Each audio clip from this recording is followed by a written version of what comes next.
The showrunner for the most recent season of True Detective just did an interview and made some very interesting comments, to say the least.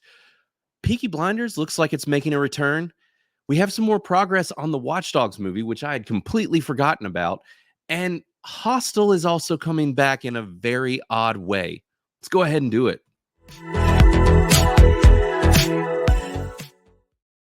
All right, folks. And before we get into the nitty gritty, if you are not a user of Criticless, make sure to go and create an account on criticless.com. Download the app in Apple or Android stores. I'm the CEO, owner, creator of the app. So make sure to come say hi. I'll be your MySpace Tom, the first person that you are following. So just come review some movies, entertainment, TV shows, things of that nature, and just have fun. And if you're like slipping to the void here and you have really bad opinions on the classic film The Island, then maybe just keep it to yourself because that movie rocks.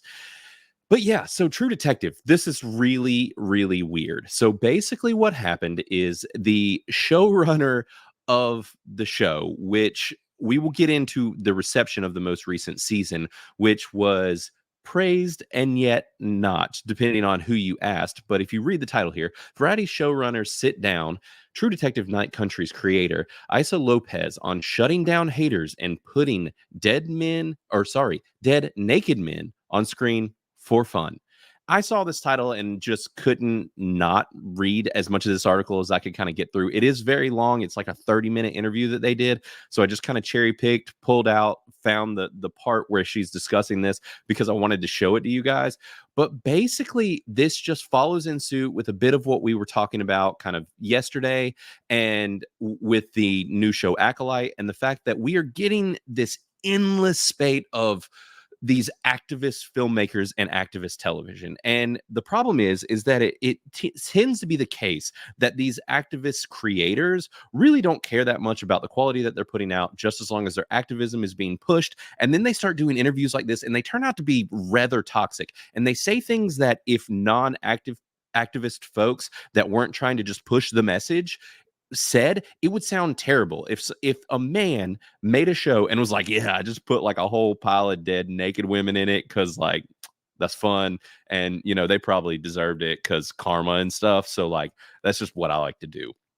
If there was an interview like that, it would be roasted into oblivion. The director would be canceled off the face of the earth, but that's not what happened here. And that keeps things like this keep happening from what these activist creators are saying. And I find it very interesting considering who this woman is, the role that she was put in. And the thing is True Detective was a love show. Now, granted, it has been diminishing returns over the years. The first season was absolutely the best one. It was excellent, critically and audience praised across the board. Everybody loved it. But then this season came out, and even just looking at Rotten Tomatoes, which I don't like to advertise too much for them because we do kind of what they do, but a whole lot better.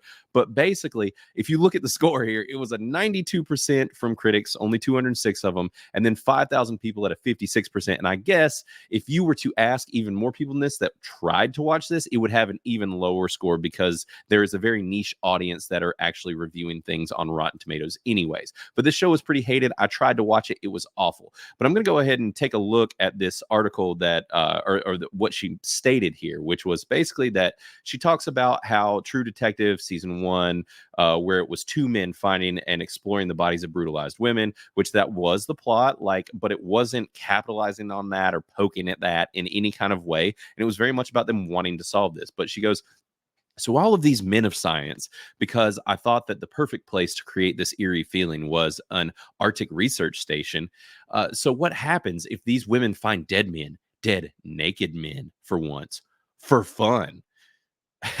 Then I was like, okay, so what could possibly have killed these men? This feels and should look like a biblical punishment and a terrible sin. And it felt that it had to be against women. It was just a matter of equilibrium. So what she's basically saying here is she just needed to balance the scales because True Detective had these women that were brutalized. And so just to add, an equalness to the universe here, we just had to put a pile of dead naked men because it's fun, And it's just, this is so strange because this activist filmmaking always seems to be based on a knee-jerk reaction. And it really sounds weird when you read this, because it sounds like she's like, okay, so the setting is, these dead naked men, because that's where we got to start. And then I'm going to make the whole show around these dead naked men and biblical punishments for men because men suck. And, it was just against women because, the patriarchy and stuff. And that seems to be how these people create things. It's based off a knee-jerk reaction, not something genuine,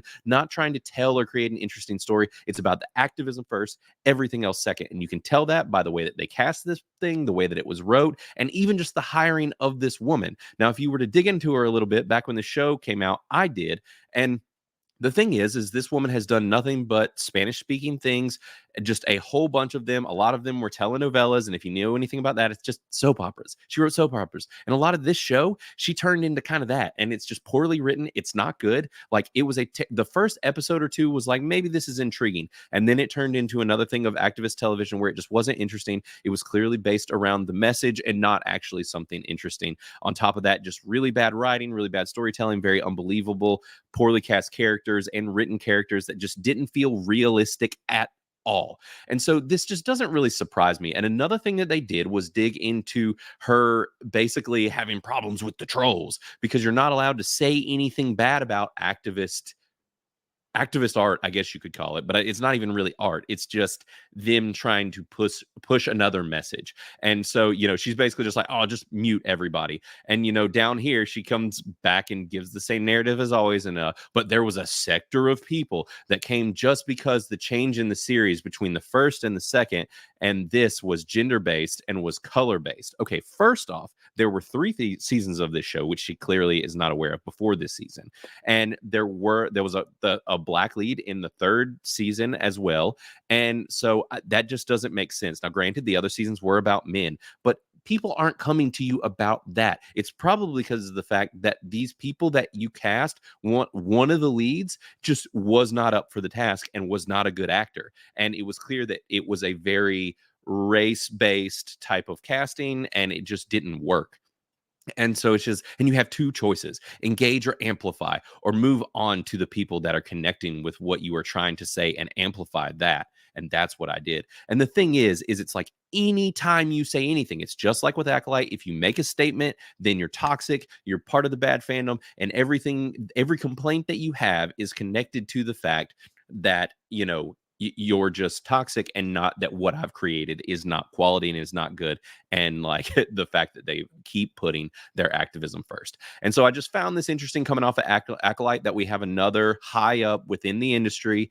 Well, I technically high up, and a director coming out and just talking about the toxic fandom, which the thing is Variety and these outlets dig for this stuff, and they they get these people to say the dumb stuff that they've been saying behind closed doors, and they just get them to do it out in the public. And the thing is, Variety and these outlets love it. They love obviously they base the whole title around this interview about toxic fans. And the thing is they came after Nick Pizzolatto, who created the original series, and they did not consult with him at all. And basically they're like, do you feel like he didn't pass the torch to you? And she's like, well, I had the torch. So, and that's the thing, is that's how all these people act. It's the same way with the Star Wars situation, and it just keeps happening in all of these franchises and all of these things that exist, where they bring in these activists, these people who feel entitled, and they're not going to go back to someone like Nick Pizzolatto and ask him for his good grace, or asking him the best way to handle this series or the way it should be made. And he came out and complained about it, and then they turned on him, called him toxic, and have tried to basically cancel him and get rid of that guy too. And this keeps happening within the industry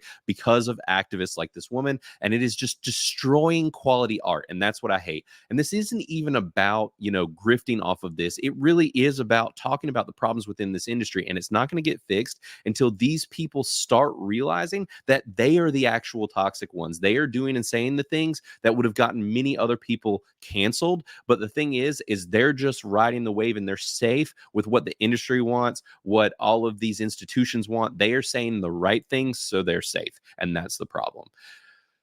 But anyways, moving on to the next thing here, which I found really interesting, and it's that we are getting a Peaky Blinders movie. It has been greenlit over at Netflix with Cillian Murphy to star. That dude has been blowing up since Oppenheimer came out, and they are just really loving him. I mean, he's coming back into previous roles that he's done, and he's being cast in more and more things. It's just very interesting, and I think that this is cool. I think fans are really going to like it, and it's going to work as this closure for the show. I did watch some of it, but I never finished it. I really did like what I saw with Peaky Blinders, and Netflix is kind of who has been having the show on their network for a while now, and so it makes sense that they're the ones that are putting it back and putting him back in his primary role. It wouldn't be Peaky Blinders without him. And basically, they're just saying that the streaming giant has announced the news on social media today. And what they did was they shared an image of the film's script.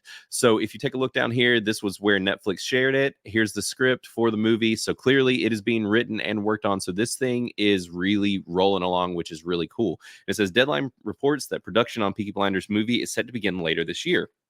Producers attached. They give a whole list of folks that are attached to this right now, and I think that this is really cool, and I think a lot of fans are really going to like it. And so be on the lookout for this to drop. The show has been quality and has had a lot of love over the years. So I mean, it sounds like Stephen Knight is back on it. He says, "I'm genuinely thrilled that this movie is about to happen. It will be an explosive chapter in the Peaky Blinders story, no holds barred, full on Peaky Blinders at war." That sounds really cool, and yeah, this is pretty big news, and I think a lot of fans are going to be very excited about this because lots of people are always championing for things that got canceled to come back. And right now, with Cillian Murphy being as big as he is, as far as a star, and just the fervor around him as an actor in general, this is going to be really cool. People are going to show up and watch it, and it might also drum up interest for the series and make people go back and watch it. So I'm totally on board. Now, the next little bit of news here is that the Watch Dogs movie has cast somebody. They have got Hunger Games prequel star Tom Blyth to join, and I guess Sophie Wilde is going to be in it as well. Now, if you are not familiar with Watch Dogs is a Ubisoft video game series. I've played all of them. The first one was decent. The second one was phenomenal. I love it. And then the third was meh. But basically, it's a series based around a bunch of hackers and people like this network and group that hack and take down large organizations and corrupt businesses and officials and government folks. And they basically work in this kind of espionage type of way, but they are hackers. It's a pretty neat story and world to be in. And I think that this is probably going to enter into the beginning of the series with the main character. I think his name was Aiden Pierce, and follow him. But basically, the one thing that I did find, we'll see what happens, but they've got a French filmmaker who's done mostly nothing but French film. Sometimes this works out well, sometimes it doesn't. But I mean, it kind of makes sense for Ubisoft. That's where they're based out of. So my guess is that they had a say in this, and they're who brought this guy in. And hopefully he can handle the job and we'll be able to make a solid film here. I'm just always nervous because of things that happened. For example, like with the Dark Tower movie where they did something like this, and they just get these French directors with these very strange visions that aren't really what the original subject matter was, and they do strange things with it. So, or foreign directors in general. But who knows? This guy might knock it out of the park. So basically, what it says per Deadline, Blyth will be officially starring opposite Sophie Wilde, who was in Talk to Me, in Regency's live action Watch Dogs movie. So that is another thing, is this is going to be live action. But it says further details about their characters are still being kept under wraps. And Blyth is currently attached to starring in several upcoming independent films as well. So this guy is definitely on the rise, and this could be a good move for them to bring him in on it. And I'm game. I'll check it out. This is a cool world. Like I said, I mean, the second game in the series was one of my favorite video games of all time. I think it's excellent. And so this is a cool world with cool characters and an interesting just setting in general. And the first game was set in Chicago, and I would not be surprised if that's what they do for this one. And so we'll see when they finally announce who this guy is playing and when more is progressed with this movie. But I honestly totally forgot that they were making it, and I'm totally down for checking out a Watch Dogs movie. Video games are getting better as time goes by. So on to the next little bit of news, the very last thing I was going to talk about, which is that there is a Hostel TV series in the works. And this just sounds wild. I don't even know what to think about this. I don't like Hostel. I don't like torture porn stuff. This is not my bag, but I did want to report on it because I'm sure there's people that are going to be excited about it. But the weird thing is that this is going to be a TV series. And even more weird, I think, is the fact that Paul Giamatti's going to be in it. He's an excellent actor. I think he's a really cool dude, but it is just a little weird that he's going to be in this movie. But they do have Eli Roth back, who originally kicked this off, and that he's going to be involved with this, sounds like, from the ground up. But the project is in development at fifth season, the studio behind Severance, and does not yet have a distributor attached. So this is clearly earlier on in the development of what is going on with it. And it sounds like they are bringing back some of the original team that was involved with Hostel. And like I said, this is not my thing. I never even saw this movie. I never will. We'll probably even watch the TV show. This is just the torture stuff. This is very much along the lines of Saw and shows like that. If that's your thing, awesome.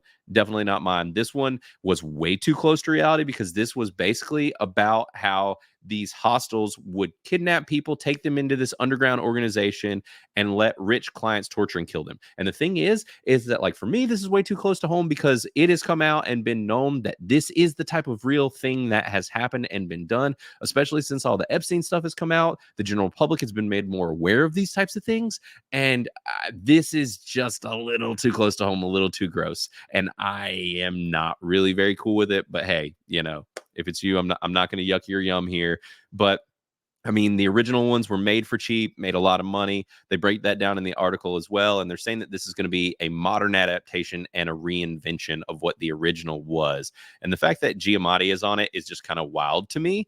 But they're talking about how he had just come off of making The Holdovers, which was a big film that came out, a Christmas movie this past year that a lot of people like. And he got a Golden Globe for it, which was pretty awesome as well. So, who knows? We'll see what he does with this show. We will see if this lives up to the expectations. But I think the fact that they have Eli Roth back is a good sign, and they've got a big star on it. So maybe this will be interesting. It's just not going to be my type of thing. So, guys, that is the news for today. And as far as the rest of the week goes, no more news, but we will be doing another Criticless Cast Unhinged episode that we will be recording tonight and dropping tomorrow for the new film that is being directed by M. Night Shyamalan's daughter. I think it's called The Watchers, if I remember right. And it looks pretty awesome to me. So I'm excited about this suspense thriller, maybe a little bit of horror-esque elements in it. It probably will not do gangbusters this weekend simply because it's going up against some other big things, but also the box office just hasn't been doing great lately. But either way, we're going to check it out. We're going to watch it, and we're going to let you know if you should show up in the theaters to watch it. As always, make sure to like, subscribe, follow, comment, all that stuff. Help us with the algorithm. And most importantly, check out criticless.com. If you are not a user or member of the site already, we would love to have you and your reviews over on our platform.